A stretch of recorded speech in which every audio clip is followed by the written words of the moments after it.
murders, whether it's Kenneth Walker down in Columbus, Georgia, gunned down by the police, or Tony Carr shot to death in the same area, or Greg McGray tasered to death in Truth County.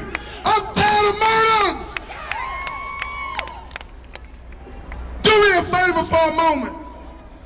If you standing near a brother, all of the brothers grab another brother's hand and hold it up for a moment, just for a moment.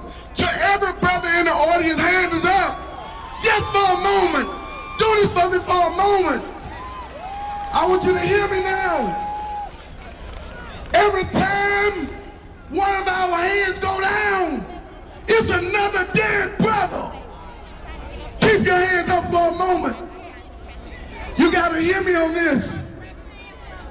The enemy expect that we're going to rally and blow off steam, and 4 months down the road, when our hand go down, we are through with the fight.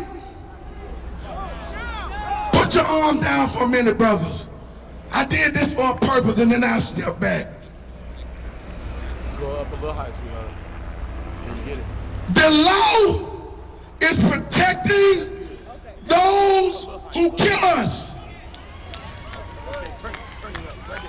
And Malcolm X said, anytime you depend on someone else to make you free, you'll never be free.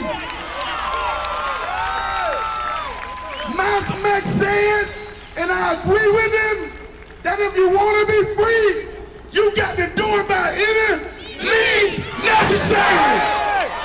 Well, we were talking about Emmett Till and the impact it had on young black men at the age, between the ages of, I would say, 10 right. and 14 back in the 1950s. Right. And I was saying that as I've spoken with my peers over the years, that it was an unspoken thing, but we all had nightmares about that situation. Right. And the situation was, for those who are out there who don't know, Emmett Till was sent to Mississippi by his mother to be with her parents for a summer, and he whistled at a white woman. And for doing that, that was so taboo at the time that the white woman's husband and I think her brother-in-law came to his home in the middle of the night, kidnapped him, and took him and beat him to death. Right.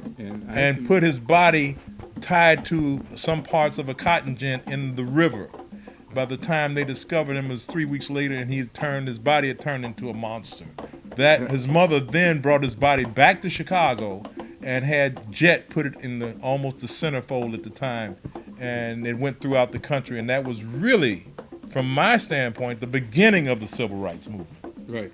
But actually, what it happened... wasn't so much what Martin Luther King did. It was that incident that triggered it. Go ahead. But it was pretty much an overkill. This young man was like 13 years old. Exactly. And it was like 4 or 5 grown men took him out. And actually what they did, they had shot him. Right. They took him and took this thing that, you use in... the cotton gin? No, not the cotton gin. When you shoe horses. That thing.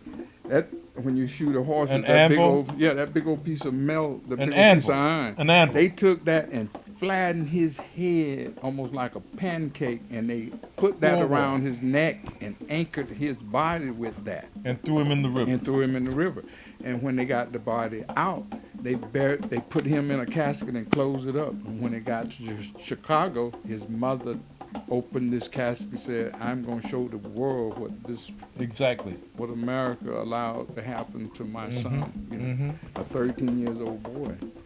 And that's what freaked me out, scared me straight. I was scared. All of us. I was scared. All of us in our age range. Like, yes. Yeah, man, these people don't care anything about. And I don't know about you, but I had nightmares about that picture when I was a kid. But, I would hate to preach, but I could go to Genesis 15, 13, and it'll tell you a story about these people called the Hebrew Israelites. Oh, well, we ain't going to preach here tonight. We'll do another show about that and have you preaching on that. But I'm just saying that was a part of it. Yes, you know, like exactly. immaterial, and it was just saying what was going to happen to these people over that 400 period of time, 400 years. And that 400 years is the beginning to the end, start around 2012. And here we are today. What is this, 2012? January 19th. Yeah, that's when And here we are. That's when they start.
heavier than TrayVon was.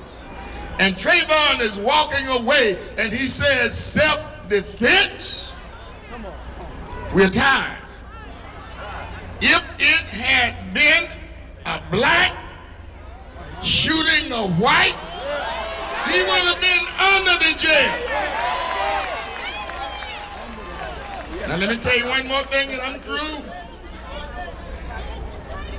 Georgia has the same kind of law. Stand your ground. Not only that, but now watch 469 is saying, and they're going to try to keep us from assembling like this, because if you do it without a permit, it's a felony. You know what they're saying? We don't want to hear it. But are we going to keep quiet? No. Are we going to talk loud? No. Are we going to give up? No. What did you say? No. Are we going to work? No. Are we going to fight?